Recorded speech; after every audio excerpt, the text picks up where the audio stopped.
C'est quoi pour vous faire la distinction entre des choses mêlées? En fait, ça s'appelle le discernement. Et moi, je vais vous donner ici quelques petits trucs, quelques petites astuces qui vont peut-être vous aider. Moi, je vois de plus en plus de dirigeants, de managers qui sont un peu paumés en ce moment parce qu'il y a une complexité, parce qu'il y a de l'incertitude, parce que les environnements sont difficiles. Et donc, pour pouvoir discerner, amener de la clarté, justement démêler, ils ont souvent besoin d'aide. Le discernement, ça ne dépend que de nous. C'est pas lié à l'événement lui-même.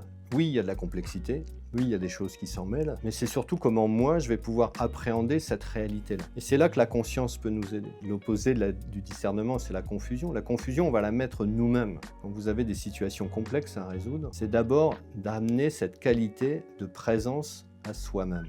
Comment je me sens là avec l'événement? Et vous verrez qu'il y a deux options. Et c'est pas moi qui le dis, c'est Ignace de Loyola, déjà au XVIe siècle. Il disait en fait, on a un esprit qui permet d'analyser, de comparer, de juger, d'évaluer. Et puis on a un mauvais esprit et un bon esprit. Et ce qui assure, c'est qu'il y a des moments dans notre vie où on peut être dans des spirales descendantes. On peut être dans des états émotionnels de colère, d'anxiété, de tristesse. On peut être sujet à des attracteurs, je vais appeler ça comme ça, à des éléments qui vont nous inviter à aller vers certaines choses pour solutionner.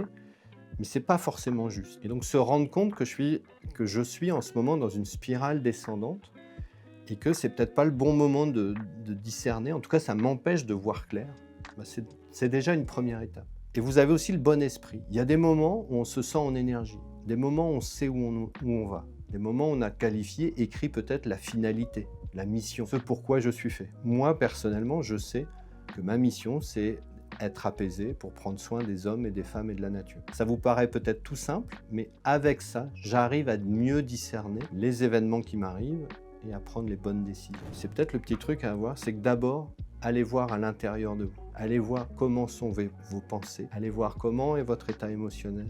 Allez voir comment est votre état physique.